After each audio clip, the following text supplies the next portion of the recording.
وہی ہے اللہ جس نے بھیجا اپنے رسول کو محمد کو صلی اللہ علیہ وسلم الہدیٰ و دین حق دے کر، تاکہ وہ غالب کرتے اس دین حق کو کل کے کل نظام زندگی پر۔ اب ظاہر بات ہے کہ یہ غلبہ دین حق محنت سے ہوگا، مشقت سے ہوگا، جہاد سے ہوگا، قتال سے ہوگا، ایثار سے ہوگا، قربانی سے ہوگا، گھر بیٹھے تو نہیں ہوگا، ہاتھ پر ہاتھ ڈالے تو نہیں۔ لہذا اس کے لیے ضروری ہے کہ اب دو لوگ بھی ایمان کے دعوے دار ہیں اللہ پر اور اس کے رسول پر۔ اللہ ہے اپنے رسول کو بھیجنے والا، اس پر بھی ہمارا ایمان ہے۔ رسول کا مقصد قرار دیا گیا غلبہ دین حق، اور رسول پر ہمارا ایمان ہے۔ تو جو لوگ بھی اللہ پر اور اس کے رسول پر ایمان کے مدعی ہیں، دعوے دار ہیں، اب ان کا فرض کہ وہ تن من دھن اس مقصد بعثت محمد علیہ صاحب الصلاۃ والسلام کی تکمیل کے لیے لگا دے، کھپا دے پر۔ لہذا نہایت پرزور دعوت ہے جو ان 4 آیات میں سامنے آ رہی۔ میں ذرا چاہوں گا کہ اس ربط کو ذرا اور گہرائی میں آپ سمجھ لیں، اس لیے کہ آیت نمبر 9 پر ایک گفتگو ہم اس اعتبار سے بھی کر چکے ہیں کہ یہ آیہ مبارکہ نبی اکرم صلی اللہ علیہ وسلم پر نبوت اور رسالت کی تکمیل کا بیان کر رہی ہے۔ یعنی ختم نبوت کا ایک تصور یہ ہے کہ پہلے نبوت کا سلسلہ چل رہا تھا، حضور پر وہ آ کر ختم ہو گیا، اب آپ کے بعد جیسے کہ حضور نے فرمایا انا خاتم النبیین لا نبی بعدی، اب میرے بعد کوئی نبی۔ اور دوسرا مفہوم یہ ہے کہ آپ پر نبوت اور رسالت کی تکمیل ہوئی۔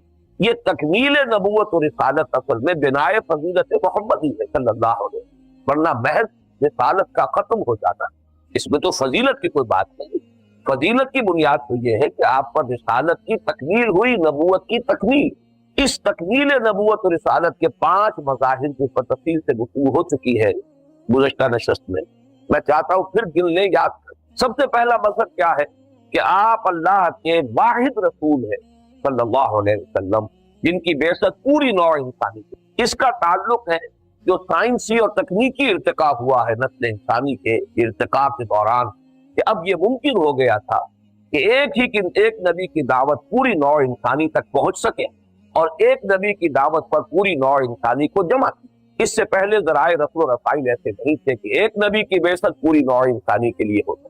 تو پہلا مظہر یہی ہے کہ آپ کی بعثت ہے وما ارسلناک الا کافۃ للناس بشیرا ونذیرا۔ دوسرا بعثت اگرچہ ہدایت کا سلسلہ تو حضرت آدم سے چلا آ رہا، اما یاتینکم منی ھدی فمن تبع ھدایا فلا خوف علیہم ولا هم یحزنون۔ جتنے صحیفے نازل ہوئے وہ صحف ابراہیم تھے یا صحف موسیٰ تھے، جتنی کتابیں آئیں وہ تورات ہو، زبور ہو، انجیل ہو، سب میں ہدایت تھی، ہدن۔ لیکن یہ ہدایت اب کامل ہو گئی ہے قرآن میں، ul Huda, the guidance, the complete guidance, the final guidance. اور یہی وجہ ہے کہ اس کی حفاظت کا ذمہ لیا اور سابقہ کتابوں کی حفاظت کا ذمہ نہیں لیا۔ تیسرا مظہر جو تمدنی ارتقا ہوا ہے نوع انسانی کا، اب نوع انسانی اس مقام پر پہنچ گئی تھی کہ اسے ایک نظام اجتماعی درکار، انفرادیت کا دائرہ سکڑتے سکڑتے بہت محدود ہو چکا ہے، اور اجتماعیت کا تسلط جو ہے انسانی زندگی پر بہت گہرا ہو چکا ہے، بہت وسیع ہو چکا ہے۔ لہذا اب اصل جس جو ہے مطلوب ہے انسان کو درکار ہے وہ ایک نظام عدل اجتماعی۔ تو گویا کہ دین ایک نظام کی حیثیت سے اس کی تکمیل ہوئی ہے محمد پر صلی اللہ علیہ وسلم۔ الیوم اکملت لکم دینکم واتممت علیکم نعمتی ورضیت لکم الاسلام دینا۔ یہ تیسرا منظر ہے حضور پر تکمیل نبوت رسالت۔ چوتھے اور پانچویں جو مظاہر ہیں تکمیل رسالت کے، ان کا تعلق ہے اتمام حجت کے ساتھ۔ اتمام حجت بھی حضور کے ذریعے سے بدرجہ کمال و اتمام ہوا ہے۔ اتمام حجت کے بھی درجے، آپ کسی بات کو کسی کے سامنے بیان کر دیجئے، بہت عمدگی سے بیان کر دیجئے کہ بات اس کی سمجھ میں آ کر، یہ بھی ایک درجے میں اتمام حجت۔ لیکن آپ اس شے کا ایک عملی نمونہ پیش کر دیں، یہ ہے اصل میں پھر کہ اتمام حجت اب نقطۂ عروج کو، نقطۂ کمال کو پہنچ۔ کہ صرف ذہنی صلاحیت کی درکار نہ ہو اس کو سمجھنے کے لیے، کم تر ذہنی صلاحیت کے لوگ بھی دیکھ لیں کہ یہ ہے اس کی برکات، یہ ہے اس کی کیفیات۔ تو گویا کہ اب اس کے بعد اتمام حجت درجہ آ۔ تو اس میں پہلی اتمام حجت تو ہوئی ہے پوری نوع انسانی پر کہ دین حق کا ایک عملی نمونہ پیش۔ اگر یہ دین حق صرف نظری طور پر قرآن مجید ہی میں ہوتا، یا حضور اس کی مزید تشریح بھی فرما دیتے اپنی احادیث شریفہ میں، تب بھی ایک طرح کا اتمام حجت تھا۔ لیکن جب تک کہ اس کا ایک ماڈل، اس کا ایک نمونہ نہ دکھا دیا جاتا، بدرجہ تمام و کمال اتمام حجت نہیں۔ لہذا حضور نے لِیُظْہِرَہُ عَلَى الدِّینِ کُلِّہ، جان رسل محنت و مشقت کے نتیجے میں وہ نظام قائم کر کے اس کا ایک عملی نمونہ دکھا دیا اب یہ تا قیام قیامت نسل انسانی پر حجت، ہر کجا بینی جہان رنگ و بو، آنکھ یا خاک کرو یا دانتو یا نور مصطفیٰ اورا بہا یا حنوز اندر صلاتے۔ اور اسی اتمام حجت کا دوسرا پہلو جو ہے وہ امت پر، کہ آپ نے یہ اظہار دین حق کا جو فریضہ ہے، دین کے غالب کر دینے کا فریضہ، یہ معجزوں کی مدد سے کر کے نہیں دکھایا، بلکہ انسانی مشقت، جد و جہد، محنت، ایثار، قربانی، مصائب جھیل کر، تکلیفیں برداشت کر کے، ہر طرح کی جو بھی آزمائشیں ہو سکتی ہیں ان سے خود بھی بنفس نفیس گزر کر اور اپنے صحابہ کو بھی ان سے گزار کر absolutely at the level of human effort and struggle یہ کارنامہ کرتے تھے۔ یہ بہت اہم پہلو ہے سیرت النبی کا صلی اللہ علیہ وسلم، ورنہ یہ کہ قدم قدم پر مطالبے آ رہے تھے معجزہ دکھائیں، معجزہ نہیں آیا، معجزہ بس قرآن ہے، جس کو سمجھنا ہو یہ معجزہ ہے، محمد کا اصل معجزہ یہ قرآن۔ ورنہ آپ سوچئے کہ اگر بنی اسرائیل کے لیے جبکہ ان کو شدید بھوک کی کیفیت جو ہے اس نے ستایا تو من و سلوہ نازل ہو گیا، کیا حضور اور آپ کے صحابہ کا درجہ ان سے کہیں بلند نہیں تھا کہ غزوہ تبوک کے دوران من و سلوہ نازل کیا جاتا؟ نہیں نازل، بھوک اور پیاس کی مشقت نہیں تھے، ہیومن لیول پر ایفرٹ کا ایک نمونہ قائم کیا ہے دنیا میں، ایثار، قربانی، جد و جہد، مصیبتیں جھیل کر۔ در حقیقت یہ جو ہے آخری اتمام حجت یہ امت پر، کہ اب جب بھی اظہار دین حق حالت دین کلہ کا فریضہ سر انجام دینے کے لیے امت میں سے کوئی گروہ کھڑا ہوگا تو اس کے سامنے حجت موجود ہے، یہ تمام مصیبتیں، یہ تمام تکلیفیں، یہ تمام آزمائشیں محمد رسول اللہ والذین معہ صلی اللہ علیہ وسلم ورضی اللہ تعالیٰ عنہم اجمعین، ان سب کو جھیلنی پڑی، ان سب میں سے گزرنا پڑا۔ یہ ہے اصل میں آخری نقطہ جس کا تعلق ہے ان 4 آیات کے ساتھ، اب پکارا جا رہا ہے اس خدمت و جہد کے لیے، اس اطاعت و قربانی کے لیے، اس محنت و مشقت کے لیے، اس جاں گسل جد و جہد کے لیے۔ یا ایھا الذین آمنوا هل ادلکم علی تجارۃ تنجیکم من عذاب الیم، اے ایمان والو، یہ جو اصطلاح ہے اے ایمان والو، کتاب کا جو یہ صیغہ ہے، بارہا میں عرض کر چکا ہوں کہ اگرچہ لفظ آتا ہے یہاں پر ایمان کا، لیکن مراد یہاں پر ہے تمام مسلمان، ان میں منافقین بھی شامل ہے، جو بھی مدعی ہے ایمان در حقیقت اس سے اے ایمان والو۔ قرآن مجید میں کہیں مسلمانوں کو خطاب نہیں کیا گیا یا ایھا الذین اسلموا، کہیں منافقین کو خطاب نہیں کیا گیا یا ایھا الذین نافقوا، لیکن چونکہ اہل ایمان ہی کے گروہ میں مومنین صادقین بھی تھے، منافقین بھی تھے، اور ایک بین بین کی کیفیت بھی تھی جس کا تذکرہ سورہ حجرات میں آ چکا ہے۔ قالت الاعراب آمنا قل لم تؤمنوا ولکن قولوا اسلمنا، تم یہ نہیں کہہ سکتے کہ تم مومن ہو گئے ہو، بس صرف یہ کہہ سکتے ہو کہ تم مسلمان ہو گئے، اسلام میں گویا کہ یہ 3 گروہ ہو گئے۔ ویسے تو یہ کہ ان تینوں کے درمیان بڑا فصل ہے، ایمان کے نملوں کتنے مدارج ہوں گے، ابو بکر صدیق رضی اللہ تعالیٰ عنہ سے لے کر اور ایک عام صحابی کے ایمان تک کتنے درجات ہوں گے، پھر نفاق کے بھی کتنے درجے ہوں گے، عبداللہ ابن ابی کے نفاق سے لے کر کوئی ادنا درجے کا منافق کتنے درجے ہوں گے، بے شمار ہوں گے، اور بیچ میں یہ ایک 0 پوائنٹ ہے کہ نہ ایمان نہ نفاق بلکہ اسلام محض، اور ان سب کو خطاب کیا جاتا ہے یا ایھا الذین آمنوا۔ تو یہاں پر اصل میں ترجمہ کرتے ہوئے الفاظ اگر ہم استعمال کریں، اے ایمان کے دعوے دارو، اے ایمان والو نہیں، اے ایمان کے دعوے دارو، اے مدعیان ایمان، هل ادلکم علی تجارۃ تنجیکم من عذاب الیم، کیا میں تمہاری رہنمائی کروں، کیا میں تمہیں بتاؤں ایک ایسی تجارت جو تمہیں دردناک عذاب سے نجات دے دے، چھٹکارا دے۔ اس میں پہلی بات تو یہ سمجھیے کہ یہ بڑا ہی فطری اسلوب ہے تعلیم کا، سوال جواب، سوال کیا جائے تاکہ جو بھی شاگرد ہیں، جو سامع ہیں، جو بھی زیر تربیت لوگ ہیں، پہلے وہ چونک جائیں، وہ پوری طرح متوجہ ہو جائے۔ یہ اسلوب قرآن مجید میں بھی بہت مرتبہ آیا ہے اور حدیث نبوی میں بہت کثرت، بلکہ حضور کا انداز تو بہت چونکانے کا ہوتا تھا۔ جیسے وہ حدیث جو ہے کہ آپ نے سوال کیا اتدرون من المفلس، کیا تم جانتے ہو مفلس کون ہوتا ہے؟ آپ حیران ہو گئے، اس میں کون سی بات ایسی تھی، مجھے تو کبھی جانتے مفلس کون ہوتا۔ بہرحال عرض کیا، جب سوال کیا ہے حضور نے صلی اللہ علیہ وسلم کو عرض کیا المفلس عندنا من لا درہم لہ ولا دینار، حضور ہم کو اسی کو مفلس سمجھتے ہیں جس کے پاس درہم و دینار نہیں، وہ کیا کہتے ہیں اور سونا چاندی نہیں، گھر نہیں۔ میری امت کا مفلس وہ ہے جو عبادات میں تو بڑے گٹھڑ اور بوجھ لے کر آئے گا قیامت کے دن، لیکن یہ ہے کہ حقوق العباد کے اندر اس نے کوتاہی کی ہوگی، کسی کو گالی دے دی ہوگی، کسی پر کوئی تہمت تراش کی ہوگی، کسی کا مال ہڑپ کر لیا ہوگا، کسی کی عزت کے اوپر حملہ کیا ہوگا، یہ سب دعوے دار آ جائیں گے اور اس کی ساری نیکیاں عبادتیں ان کو دے دی، پھر بھی حساب نہیں ختم ہوگا، مدعیان اب بھی ہوں گے، تو ان کے گناہ جو ہے وہ اس کے کھاتے میں درج کیے جائیں گے اور وہ ان کے گناہوں تلے دب کر جہنم میں پہنچیا جائے. یہ مفلس وہی انداز یہاں سوال کیا تھا اللہ سن تم بتاؤں میں تم وہ تجارت جو تمہیں دسناک عذاب سے چھٹکارا دلا نجات طلب ہے. یہاں باب قال انجا ینجی ایجان هل ادلکم علی تجارت تنجیکم من عذاب علیم. علیم جو ہے علم کہتے ہیں تکلیف کو، رنج و علم اردو میں مستعمل ہے. علیم فعیل کے وزن پر صفت مشبہ بن گیا، نہایت رنج دینے والا، نہایت تکلیف دے. فارسی میں اگر کہ علم ناک کا لفظ استعمال ہو جاتا ہے لیکن اصل میں دردناک لفظ ہے فارسی کا ہوگا، دردناک علم ناک. اب دوسرا پوائنٹ یہ نوٹ کیجیے کہ لفظ تجارت یہاں آیا اس قدر آسان ترین لفظ. یہ بات میں نے بارہا کہی ہے، قرآن مجید نے اپنے اصل میسج اور پیغام کو نہایت سادہ الفاظ میں کہا.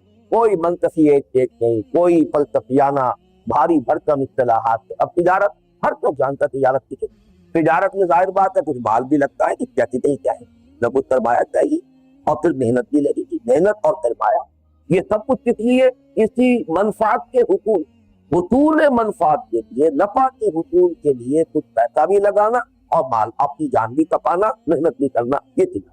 تو یہاں پر وہ لفظ استعمال کیا ہے تجارت کا کہ جس کا مفہوم یہ ہے وہ ہر سب کو مانتا.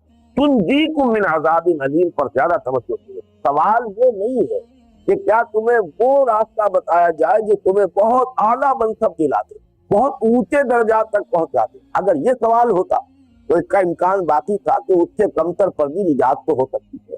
بھائی تمہیں وہ ہم سستے پر دیتے ہیں جس سے فرق نہیں جنا جائے. چلیے تو گویا کہ ایک طالب علم یہ سمجھ سکتا ہے کہ مجھے نہ بھی مل سکے وہ تو پاس ہونے کا امکان تو تھی. لیکن یہ کہ یہاں کہا جائے تنجیکم من عذاب علیم جو تمہیں دردناک عذاب سے چھٹکارا.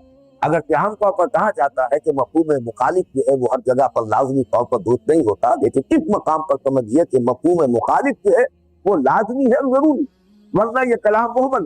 اگر تصور یہ ہو کہ اس کے بغیر بھی نجات ہے تو پھر یہ کلام محمل ہے. اس کا مطلب ہے کہ آپ کو اس کلام کے اوپر اعتماد تھی. معلومہ نجات ممکن ہی یہی ہے جب تک کہ یہ طرز عمل، یہ تجارت اختیار نہ کرو. هل ادلکم علی تجارت تنجیکم من عذاب علیم. کیا میں تمہاری رہنمائی کروں؟ ادل دل یدل یہ اس لفظ دلیل بنا. دلیل کہتے ہیں وہ کہ جو کسی چیز کی طرف آپ کی رہنمائی کرتے. اب دلیل جو ہے عقلی ہوتی ہے، دلیل راہ بھی ہوتی ہے. کسی طریقے سے رہنمائی کرنا، بتا دینا، کوئی چیز جو ہے کسی کو سمجھا دینا، یہ ہے دل یدل.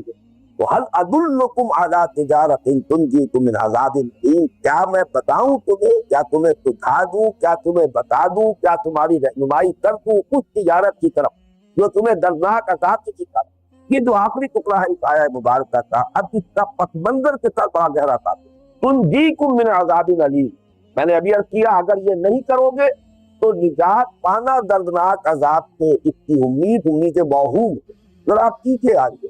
اگر یہ تجارت اختیار نہیں کرو گے تو گویا کہ تم بھی یہود کے نقش قدم پر چل رہے ہوگے جنہوں نے حضرت موسیٰ کے ساتھ وہ طرز عمل اختیار کیا کہ جب ان سے کہا گیا کہ اللہ کی راہ میں جنگ کرو تو انہوں نے کوڑا جواب.